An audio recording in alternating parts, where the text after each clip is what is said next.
Hola, ¿qué tal? Bienvenida y bienvenido a la entrevista de la semana, nuevamente a través de, como usted nos ve, las pantallas de Lagos TV y por supuesto a través del 107.5 en su radio Universidad de los Lagos.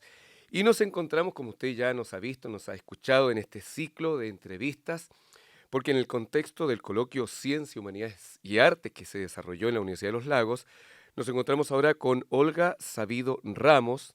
Ella es socióloga, doctora en Ciencias Políticas y Sociales, profesora investigadora de la Universidad Autónoma Metropolitana de Ciudad de México.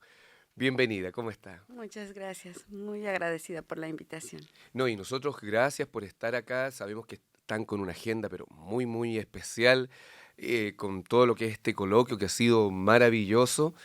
Así que partir desde que nos puedas contar cuál es el objetivo de tu participación en el coloquio primero, qué esperaste tú lograr o qué esperas lograr en tu participación. Muchas gracias. Bueno, pues son 3 intervenciones. La primera, las 2 primeras ya tuvieron lugar. Una fue la participación en el lanzamiento de una red internacional sobre metodologías dialógicas. Ahorita explico de qué se trata eso.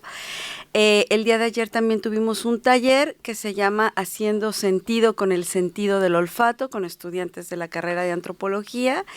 Y el día de hoy vamos a tener una presentación del libro que se llama Movilidad y Corporalidad, de investigadores de Chile. Entonces, bueno, Partamos por lo de sí, metodologías dialógicas. metodologías dialógicas. Bueno, la intención es juntar fuerzas de diferentes investigadoras e investigadores que estamos trabajando con formas de registro de información que salen del esquema tradicional de la metodología, que es más bien unidireccional, ¿no? Con la idea de un investigador o una investigadora que ve Como una sobre isla. como una isla, Ya. y más bien pensar en una red que articule procesos colaborativos en la investigación. ¿Qué quiere decir esto? Que la gente que está siendo observada o investigada sea partícipe de ese proceso de conocimiento, que no sea una cuestión solamente unidireccional, por una parte, y por otra parte que son abordajes que incorporan a otras disciplinas, no solo las ciencias sociales, sino también las humanidades, el arte e incluso formas narrativas no tan convencionales como cómics, video, dibujo, en ese registro. Ya. Entonces, esa fue una de las primeras intervenciones Bueno, que... y para interrumpir, solo comentar que esta temática, o sea, esto de metodologías dialógicas, ya nos explicaban los otros entrevistados. Y es una visión entonces integral de abordar, porque al final el ser humano no es solamente lo cognitivo, no es solamente cierto otro aspecto, es una integralidad. Esto hace que la investigación sea más profunda, más integral, volvemos a decir la palabra. Sí, sí, sí, sí, más integral en una escala que no ha sido tan abordada, al menos en nuestros contextos es más reciente, que tiene que ver con la escala de la corporalidad, la sensorialidad, las emociones, cómo esos elementos que han sido vistos como contrarios a la razón, a la cognición, forman parte de esos mismos O sea, ahí procesos. estamos, ustedes están rompiendo este paradigma medio positivista, ¿cierto? Razón, racionalidad, porque el ser humano, insistimos, o sea, no es solo con lo cognitivo. No es solo lo cognitivo y no solo es el lenguaje en un sentido escrito, ¿no? Es también la corporalidad que produce sentido, Así es. es también las emociones que nos llevan a tomar ciertas decisiones y que no son ajenas a la razón. Eso es como el punto importante, no son ajenas al proceso de razonamiento. Entonces, es en diferentes países, en diferentes regiones de América Latina, hay grupos, ¿no? Hay que además ya tienen décadas o más de una década, pero la idea con este encuentro es hacer una red internacional de todos esos esfuerzos regionales que pueden conjuntarse en este espacio. La segunda intervención era, no lo alcancé a notar bien, con tema de sentido. con el tema del sentido y haciendo sentido con el sentido del olfato. Ya, eso para que nos explique. Sí. Suena muy, muy interesante. Que está conectado con lo previo, ¿no? El sentido del olfato es uno de los sentidos más estigmatizados en la historia de Occidente. Es el que se considera como el más animal, el que tiene que ver con la sensualidad, con el deseo, etcétera. Sin embargo, con el sentido del olfato también conocemos, también nos orientamos en el espacio y también nos relacionamos con nuestra cultura, con la cuestión gastronómica, con el vínculo con los demás. Entonces, ayer hicimos un ejercicio de cómo registrar este sentido, que además es evanescente, o sea, no puedes captar el olor.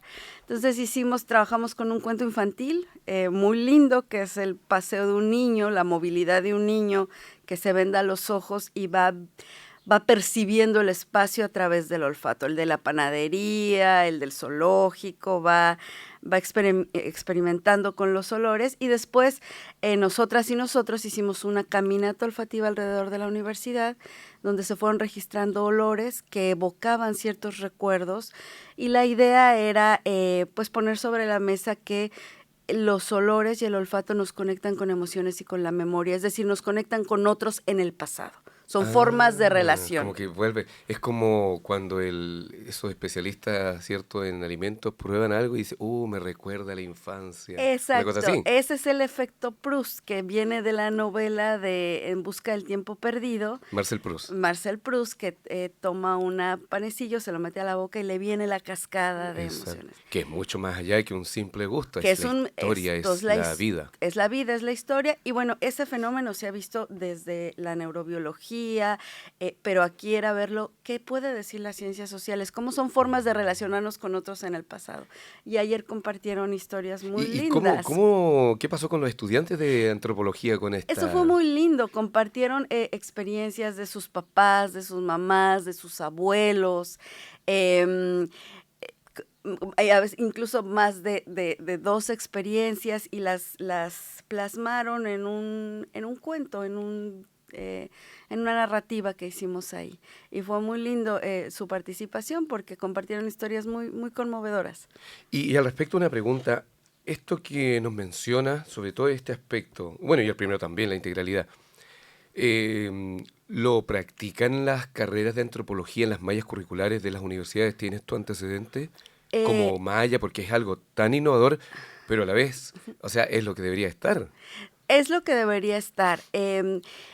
Desconozco si en antropología, pero en sociología no, por ejemplo. En sociología que podrían ser técnicas como parte de la metodología cualitativa, sería importante que se incorporaran. Estas son otras formas de registro que complementan a las otras, ¿no? Y que podrían ser útiles para otra manera de entender nuestra relación con el espacio y con el cuerpo.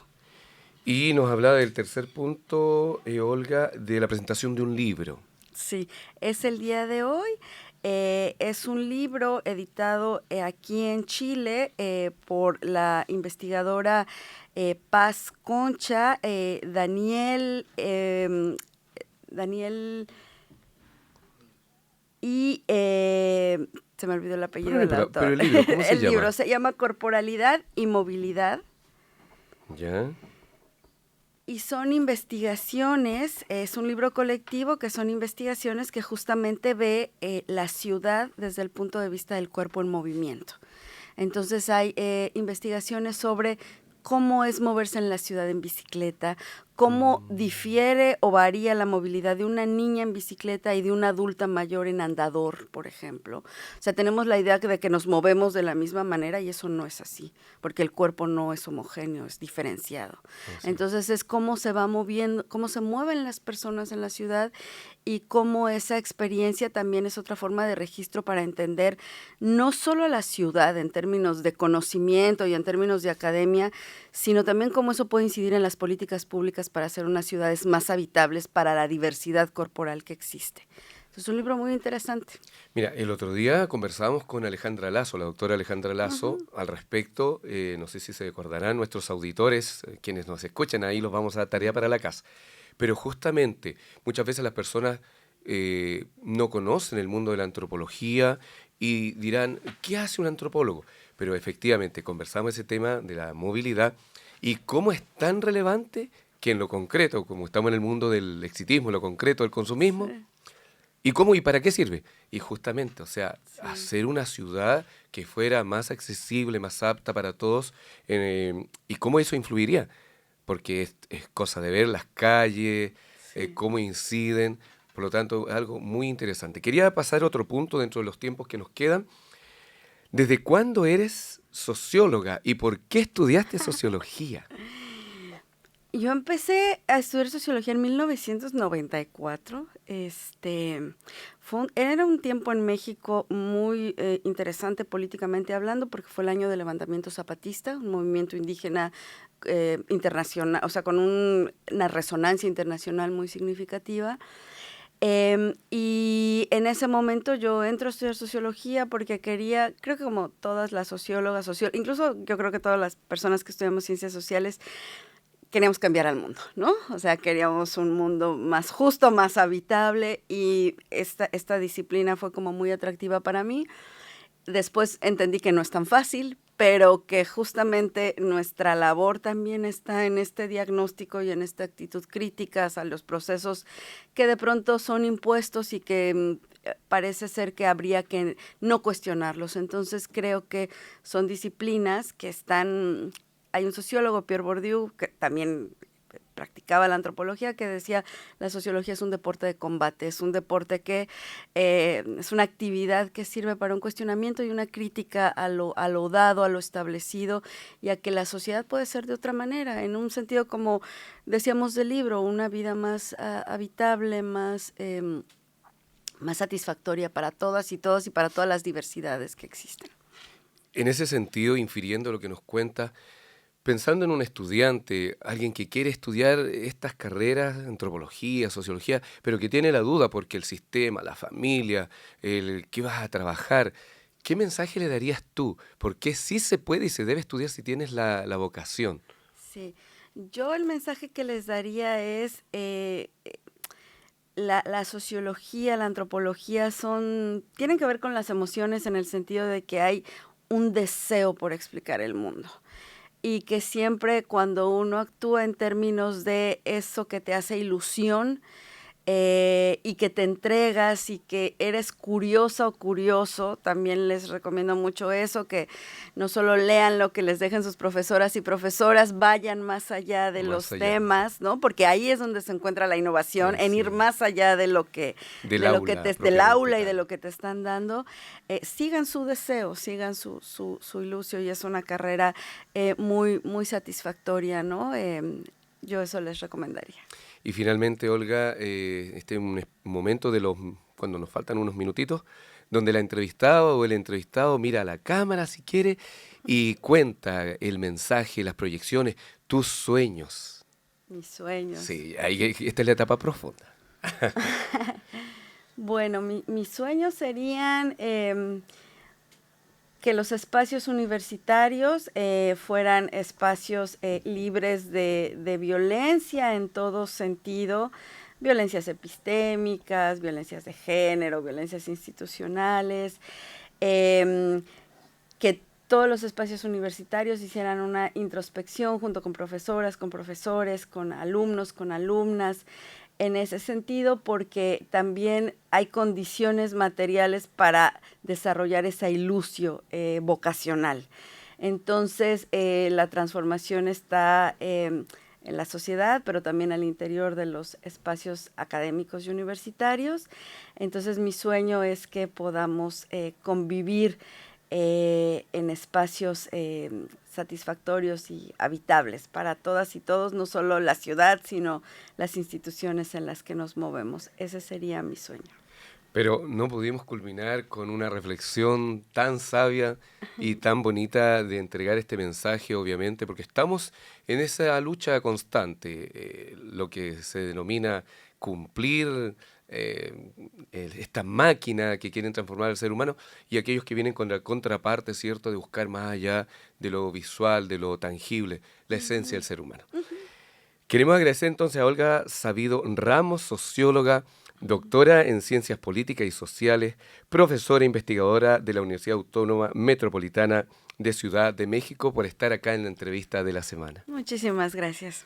Y a ustedes por acompañarnos como siempre, abordando el conocimiento, esta visión distinta del mundo, la esencia a través del 107.5 y las pantallas de Ulagos TV, la entrevista de la semana. Que esté muy bien.